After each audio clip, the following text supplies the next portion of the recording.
and welcome back to our YouTube channel. Here I am going to teach you the participle.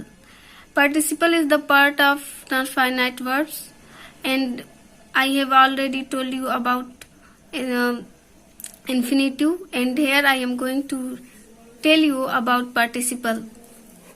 As you know, non-finite verb divided in three parts: infinitive, participle and gerund. So here I am going to tell you about participle. So let's start. Dear students, जैसा कि मैंने आपको बताया कि non finite verb three part में divided है. First है infinitive, second है पार्टिसिपल और थर्ड है gerund.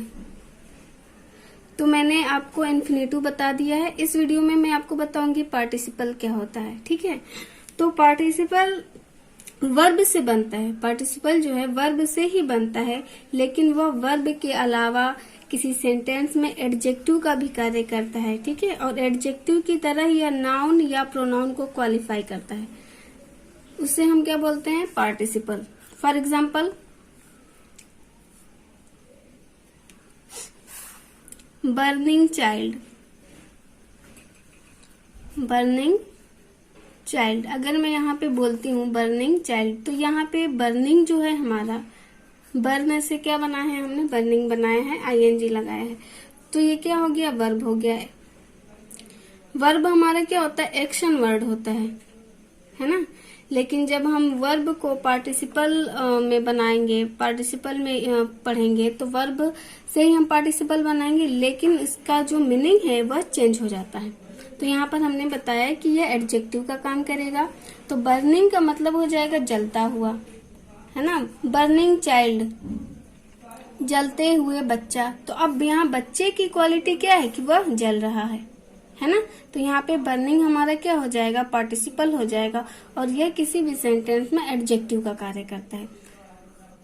For example, broken bowl. Broken bowl, टूटा हुआ प्याला.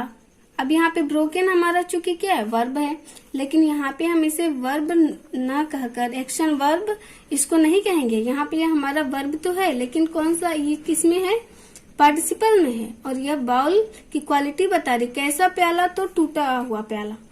ठीक है, तो यहाँ पे ब्रोकन हमारा क्या हो जाएगा? पार्टिसिपल हो जाएगा, क्योंकि यह बाउल की क्वालिटी बता रहा है और यह एडजेक्टिव की तरह यूज किया जा रहा है. तो पार्टिसिपल तीन तरीके के होते हैं. प्रेजेंट पार्टिसिपल, ठीक है. दूसरा हमारा होता है पास्ट पार्टिसिपल, और थर्ड है हमारा परफेक्ट पार्टिसिपल. तो सबसे पहले हम पढ़ेंगे present participle.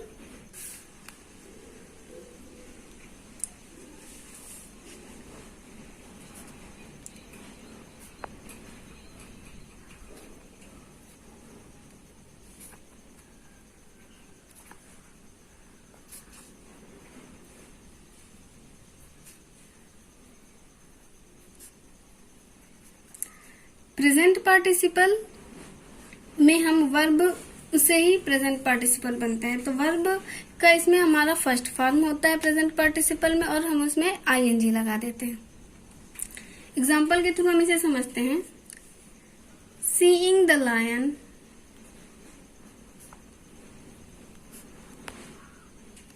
Seeing the lion, I climbed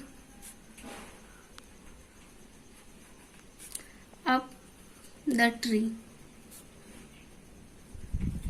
अब इस सेंटेंस में हम देखते हैं तो शेर को देखकर मैं पेड़ पर चढ़ गया. शेर को देखकर मैं पेड़ पर चढ़ गया.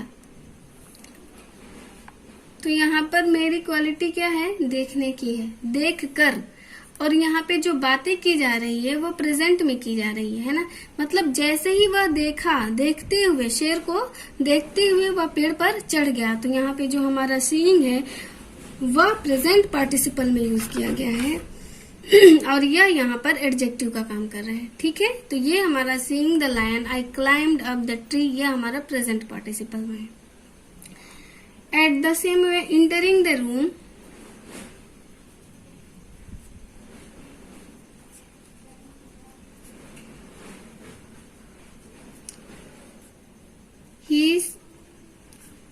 सा ए स्नेक। कमरे में प्रवेश करते हुए वह क्या देखा? सांप देखा, है ना।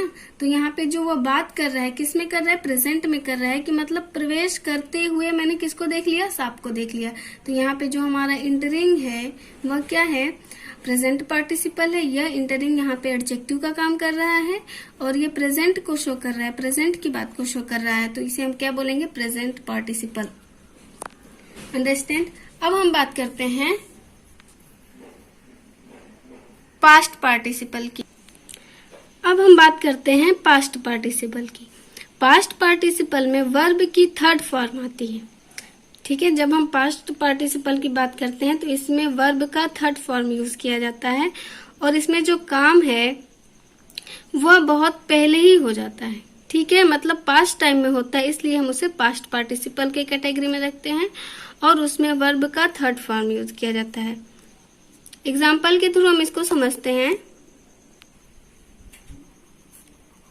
I found my lost pen। अब इस सेंटेंस में हम देखते हैं तो यहाँ पे lost जो हमारा है वर्ब का थर्ड फॉर्म है, ठीक है। मैं पाया, क्या पाया? खोई हुई पेन। मैंने अपनी खोई हुई पेन पा लिया। तो पेन की क्वालिटी क्या है? कि वो खोई हुई थी, है ना। अब इसमें हम देखते हैं कि जो पेन का जो खोने का काम था, गायब होने का जो काम था, वो बहुत पहले में ही था, अब नहीं हुआ है, अब नहीं खोई है, ना फिर आने वाले समय में ये गायब हुई। मतलब ये बहुत पहले की खोई हुई पेन पाया है। तो खोने का यहाँ पे जो काम हुआ है, गायब होने का, वो बहुत पहले से था। तो यहाँ पे ये पास्ट की बात हुई, तो हम इसे क्या कहेंगे? Past participle. और इसमें वर्ब का थर्ड फॉर्म लगाया है और इस सेंटेंस में यह एडजेक्टिव का काम कर रहा है। पेन की क्वालिटी बता रहे, कैसी पेन? तो खोई हुई। अंडरस्टैंड। उसी तरीके से हम दूसरा एग्जांपल देखते हैं। He is a retired teacher. अब इस सेंटेंस में हम देखते हैं वह एक अवकाश प्राप्त अध्यापक है। अवकाश प्राप्त अध्यापक है, मतलब यहाँ पे जो रिटायर्ड है वो क्या है? वर्ब का थर्ड फॉर्म है। अब हम यहाँ पर देखते हैं कि अध्यापक की जो क्वालिटी क्या है? अवकाश प्राप्त है। तो यहाँ पे जो इनका जो रिटायर्ड हुए हैं वो आज नहीं हुए हैं, इनका रिटायर्ड होने का काम बहुत पहले का है। तो ये किसकी बात कर रहा है? पास्ट की बात कर रहा है। और यहाँ पे देखा जाए किसकी क्वालिटी को शो कर रहा है? तो टीचर की क्वालिटी को शो कर रहा है, टीचर को डिस्क्राइब कर रहा है। तो ये हमारा क्या है? पास्ट पार्टिसिपल, ठीक है। अब हम देखते हैं परफेक्ट पार्टिसिपल। अगर हम परफेक्ट पार्टिसिपल की बात करते हैं तो इसमें हैविंग के साथ वर्ब का थर्ड फॉर्म आती है ना। और परफेक्ट पार्टिसिपल में क्या होता है कि जो हमारा काम होता है वह हाल ही में कंप्लीट होता है, इसलिए हम उसे परफेक्ट पार्टिसिपल की कैटेगरी में रखते हैं। जैसे मैं स्कूल पहुंचकर प्रिंसिपल से मिला, तो इसका जो सेंस होता है के बाद होता है ना। मतलब वह स्कूल पहुंचा फिर प्रिंसिपल से मिला, तो पहले उसका काम कंप्लीट हुआ पहुंचने का, फिर वह प्रिंसिपल से मिला। तो इस तरीके का जब हमारा सेंटेंस हो तो उसे हम परफेक्ट पार्टिसिपल में रखते हैं। For example, having reached the school, I met the principal.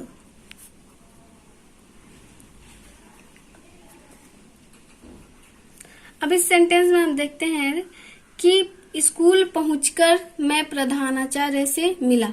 तो अगर हम इसको ये भी कह सकते हैं कि ये किस में बात कर रहा है? प्रेजेंट पार्टिसिपल में बात कर रहा है। तो बिल्कुल अगर हम इसको इस तरीके से बना देंगे, रीचिंग द स्कूल,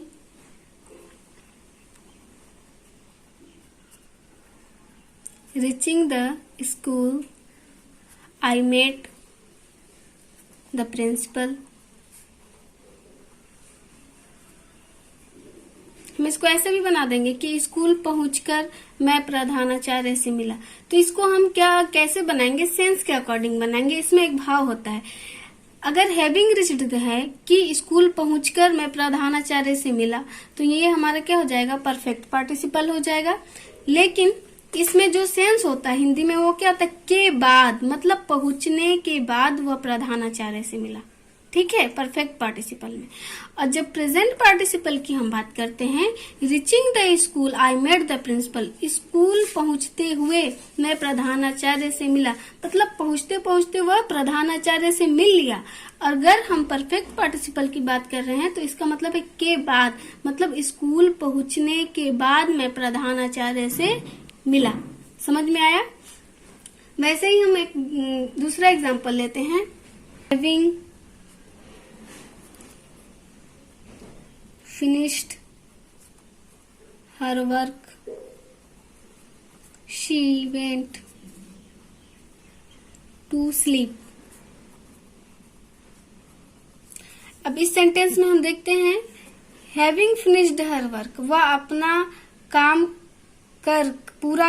वह अपना काम पूरा करके सोने चली गई, ठीक है। लेकिन अगर ये हमारा परफेक्ट पार्टिसिपल में बात कर रहा है तो इसका सेंस है कि के बाद, मतलब वो अपना काम खत्म करने के बाद सोने चली गई। अगर इसी को हम बात करते हैं प्रेजेंट पार्टिसिपल में कि वह काम पूरा करके सोने चली गई, तो मतलब काम पूरा करते हुए वह सोने चली गई। लेकिन इसमें परफेक्ट पार्टिसिपल में इसका सेंस होता है के बाद, मतलब वह अपना कार्य पूरा करने के बाद सोने चली गई, तो उसमें हम क्या बोलेंगे, परफेक्ट पार्टिसिपल। चूंकि इसमें हैविंग लगा है और वर्ब का थर्ड फॉर्म लगा है और यह भी नाउन प्रोनाउन की क्वालिटी को डिस्क्राइब करता है, तो इसकी क्वालिटी क्या है, शी की, कि वह अपना काम पूरा की, है ना, पूरा करने के बाद। तो ये जो है तो यहाँ पर एडजेक्टिव का कार्य कर रहा है और ये परफेक्ट पार्टिसिपल है।